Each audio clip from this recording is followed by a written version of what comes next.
நம்ம சேனலை சப்ஸ்கிரைப் பண்ணுங்கள், ஷேர் பண்ணுங்கள், கமெண்ட் பண்ணுங்கள். செப்டம்பர் மாத ராசி பலன்கள் 2025ஆம் ஆண்டு கன்னி ராசியை பற்றி நாம் பார்க்க போகிறோம். அதில் குடும்பம், ஜென்ம ராசியில் அக்னி கிரகமான செவ்வாயும் விரயஸ்தானத்தில் சூரியனும் சஞ்சரிக்கிறதுனால உஷ்ணம் சம்பந்தமான உபாதைகள் ஏற்பட்டு மருத்துவ சிகிச்சையினால் குணமாகும். வருமானம் திருப்திகரமாக இருந்துச்சுன்னா செலவுகள் கட்டுக்கடங்காமல் இருக்கும். தசா புத்திகள் அனுகூலம் இல்லாமல் இருந்துச்சுன்னா மாத கடைசியில் புதிய கடன்களை ஏற்க நேரிடும். தவிர்ப்பது நல்லது. திருமணம் சம்பந்தமான முயற்சிகளில் வரன் அமைவது கடினம். வருவாயை விட செலவுகளே அதிகமாக இருக்கும். நெருங்கிய உறவினர்களிடையே ஒற்றுமை குறையும்.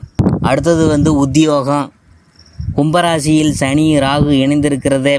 வேலை பார்க்கும் இடத்தில் நன்மைகள் ஏற்படவிருப்பதை எடுத்துக்காட்டுது.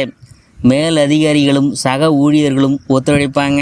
தற்போது நடைபெறும் தசா புத்திகள் சுபபலம் பெற்றிருந்துச்சுன்னா சிறு பதவி உயர்வு ஒன்றையும் எதிர்பார்க்கலாம். வெளிநாடு சென்று பணியாற்றும் ஆர்வம் இருந்துச்சுன்னா இந்த மாதம் முயற்சி செஞ்சு பார்க்கலாம். எளிதில் வெற்றி கிடைக்கும். சிலருக்கு பதவி உயர்வும் வெளியூர் மாற்றலும் கிடைக்கும். தற்காலிக பணியாளர்களுக்கு பணி நிரந்தரமாகும். புதிதாக வேலைக்கு முயற்சித்து வரும் அன்பர்களுக்கு நல்ல செய்தி காத்திருக்குதுங்க. தொழில் மற்றும் வியாபாரம், உற்பத்தியை அதிகரித்து கொள்வதற்கும் விற்பனையை திட்டங்களை செயல்படுத்துறதுக்கும் ஏற்ற மாதம். இந்த கிரகநிலைகள்லாம் உறுதி செய்து புதிதாக விற்பனை கிளைகள், ஏற்றுமதி நிறுவனங்கள் ஆகியவற்றை திறக்கிறதுக்கு கிரகநிலைகள் அனுகூலமாக உள்ளன. வங்கி மற்றும் இதர நிதி நிறுவனங்களின் ஒத்துழைப்பு எளிதில் கிடைக்கும். ஏற்றுமதி துறையினருக்கு வியாபார அபிவிருத்தி சம்பந்தமாக வெளிநாடு போயிட்டு வரும் வாய்ப்பெல்லாம் உருவாகும். புதிய முதலீடுகளில் துணிந்து ஈடுபடலாம். கலைத்துறையினர், லாபகரமான புதிய வாய்ப்புகள் அதிக முயற்சியின்றி உங்களை தேடி வரும். வருமானம் உயரும். உங்கள் பொருளாதார நிலையை சரி செய்து கொள்ள உகந்த மாதம் இது. வெளிநாடுகளில் உள்ள அன்பர்கள் சங்கீத வகுப்புகள் ஆரம்பிக்கிறதுக்கு ஏற்ற மாதம்தான் என்பதை சுக்கிரன் உள்ளிட்ட மற்ற கிரகங்களும் எடுத்துக்காட்டுது. சிலருக்கு வெளிநாடு சென்று அங்கு நிகழும் கலை நிகழ்ச்சிகளில் பங்கேற்கும் வாய்ப்பெல்லாம் கிடைக்க போகுது. திரைப்படத் துறையினருக்கு தொடர்ந்து சில வருடங்களாகவே ஏற்பட்டு வந்த பின்னடைவுலாம் இப்போது நீங்க போகுது. அரசியல் துறையினர், அரசியல் துறைக்கு ஆதிபத்தியம் படைத்த சுக்கிரனும் மற்ற கிரகங்களும் சுபத்துவ பாதையில் சஞ்சரிக்கிறதுனால கட்சியில் மக்கள் மத்தியில் செல்வாக்கு உயரும். உயர்மட்ட தலைவர்கள் உங்கள் கருத்துக்களுக்கு மதிப்பளிப்பாங்க. தற்போது நடைபெறும் தசா புத்திகள் சாதகமாக இருந்துச்சுன்னா கட்சியில் முக்கிய பதவி ஒன்றை ஏற்கிறதுக்கும் சாத்தியக்கூறு உள்ளதை என்பதை கிரகநிலைகள் சுட்டிக்காட்டுது.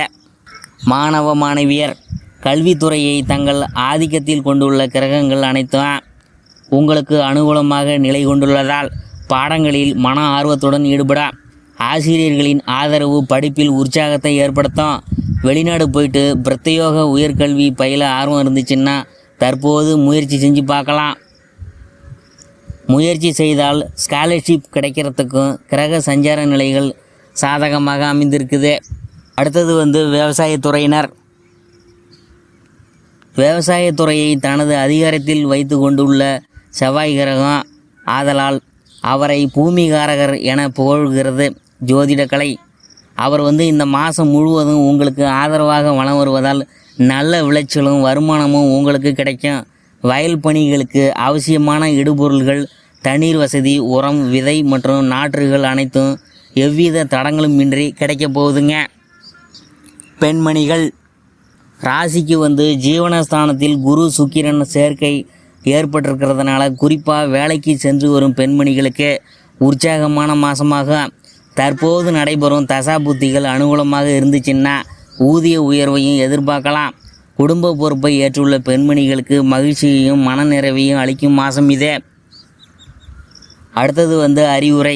ஜென்மராசியில் உஷ்ண கிரகமான செவ்வாய் அமர்ந்திருக்கிறதுனால வெயிலில் அலைவதை கண்டிப்பாக தவிர்க்க வேணாம்.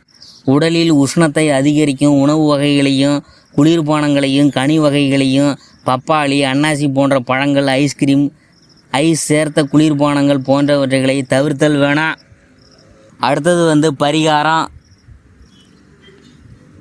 வெள்ளிக்கிழமையில் அம்பிகை, ஸ்ரீ மகாலட்சுமி, நவகிரக சன்னதிகளில் மாலையிலே நெய் தீபம் ஏற்றி வருவது நல்ல பலனை அளிக்கும். அம்மன் மற்றும் தாயார் சன்னதியில் காலை மாலை 2 வேளையும் குடத்தில் வந்து குளிர் நீர் கொண்டு தீர்த்தம் தெளிக்க வேணும். குளிர்ந்த நீரை தெளித்த வெட்டிவேர் மாலை சாற்றி வழிபாடு செய்து